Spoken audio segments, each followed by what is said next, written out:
बड़ी खबर आपको बता दें, आज सुबह तेल अवीव में ईरान ने बड़ा हमला किया है। तेल अवीव के अस्पताल में ईरान ने मिसाइल दागी है। ईरान ने सोरोका अस्पताल को इस बार निशाना बनाया है। वहीं हमले को लेकर प्रधानमंत्री बेंजामिन नेतन्याहू ने सोशल मीडिया प्लेटफॉर्म्स पर तस्वीरें शेयर की है और नेतन्याहू ने कहा है कि ईरान को इसकी कीमत चुकानी होगी। लगातार जारी ईरान और इजराइल के बीच संघर्ष में अब इजराइल के कई ऐसे ठिकानों को ईरान निशाना बना रहा है जहां अब तक किसी का पहुंचना बहुत मुश्किल सा माना जाता था, लेकिन जिस तरीके से ये जंग आगे बढ़ती हुई नजर आ रही है, ऐसे में जो तस्वीरें हैं वो दोनों देशों से ही जो भयावह हैं वो नजर आती है, विनाश की नजर आती है। तेल अवीव में अस्पताल को निशाना बनाते हुए ईरान ने मिसाइल दागी है।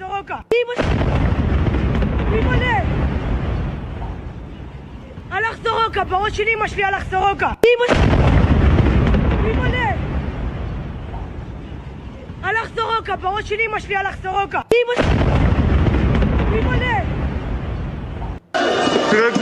और ये अस्पताल के अंदर की तस्वीर हम आपको दिखा रहे हैं। कुछ देर पहले आपने धमाके की आवाज सुनी, किस तरीके से अस्पताल को निशाना बनाया गया ईरान की तरफ से। और ये वही अस्पताल है, आप अंदर देखिए, जो मरीज वहां पर थे, जो अस्पताल का स्टाफ वहां पर मौजूद था। इस हमले के बाद कैसे अस्पताल के अंदर अफरा तफरी का माहौल पैदा हो गया, इन तस्वीरों से आप समझ सकते हैं। मैं सीधा हमारे senior editor foreign affairs Umashankar Singh का रुख करता हूं, जो इस वक्त हमारे साथ जुड़ रहे हैं। उमा, ये जो अब जैसे जैसे युद्ध आगे बढ़ रहा है, उन तमाम जगहों को टारगेट किया जा रहा है जिन्हें अब तक ऐसा समझा जा रहा था कि यहां तक शायद ही कोई देश इजराइल में पहुंच सके, लेकिन जिस तरीके से इस अस्पताल को निशाना बनाया गया है, यानी नुकसान जो है वो दोनों तरफ है।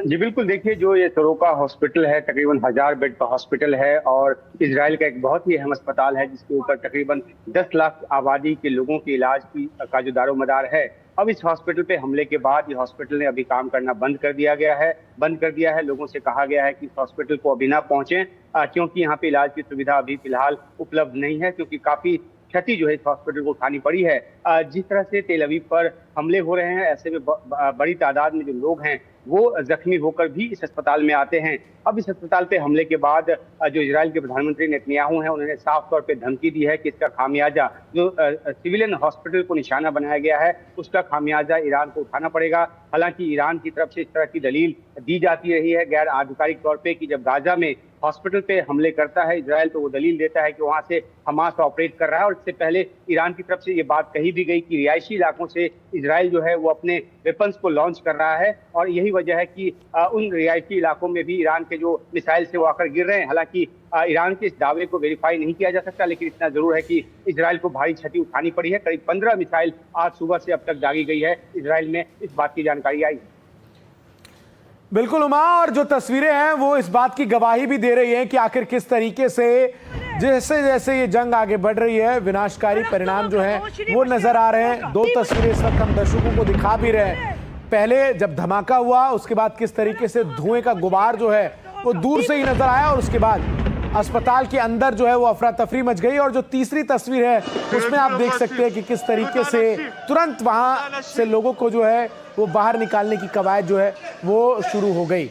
आइए जरा अब आपको विस्तार से तस्वीरें एक बार फिर दिखाते हैं बिग वॉल पर कि किस तरीके से जैसे ही अस्पताल को निशाना बनाया गया, दूर से ये वीडियो जो है वो बनाई गई जिसमें धुएं का गुबार जैसे ही मिसाइल ने अस्पताल को हिट किया वहां पर नजर आया और किस तरीके से अफरा तफरी जो है वो मच गई। वो इसके अगली तस्वीर में हम आपको दिखाएंगे जो कि अस्पताल के अंदर से है, जहां जैसे ही मिसाइल ने इस अस्पताल को हिट किया उसके बाद लोग जो है वो घबरा गए और जो दरवाजे हैं, जो शीशे हैं, वो सभी चकनाचूर हो गए। 1000 बेड का ये अस्पताल था, इजराइल के सबसे बड़े अस्पतालों में से एक। ऐसे में अफरा तफरी का माहौल यहाँ पर नजर आया। लोग पैनिक मोड में एक जगह से दूसरी जगह भागते हुए खुद को सुरक्षित स्थान पर पहुंचाने की कवायद करते हुए नजर आए। इसके अगली ये जो तस्वीर है जिसके बाद किस तरीके से विनाश का जो मंजर है वो इस अस्पताल में नजर आ रहा है, जहां सब कुछ क्षतिग्रस्त है। ऑपरेशन थिएटर से लेकर अलग अलग जहां पर लोग इलाज ले रहे थे वो तमाम जगह किस तरीके से पूरी तरीके से क्षतिग्रस्त हो चुके हैं। लिफ्ट के पास का एरिया है और जैसे ही यहाँ पर मिसाइल हिट हुई, जो इमरजेंसी सर्विसेज हैं उनको यहाँ पर तुरंत जो है वो डिप्लॉय किया गया और लोगों को जल्द से जल्द सुरक्षित निकालने की कवायद यहाँ पर नजर आई। तो जिस तरीके से जंग आगे बढ़ रही है, ऐसे में जो तस्वीरें तेहरान से है, जब इजराइल की तरफ से मिसाइल हिट किया जाता है, कमोबेश वो स्केल शायद उतना बड़ा ना हो, लेकिन इम्पैक्ट जो है वो इस अस्पताल पर अटैक का उतना ही नज़र आ रहा है। किस तरीके से जो यहाँ पर मरीज थे वो यहाँ से भागते हुए नजर आए।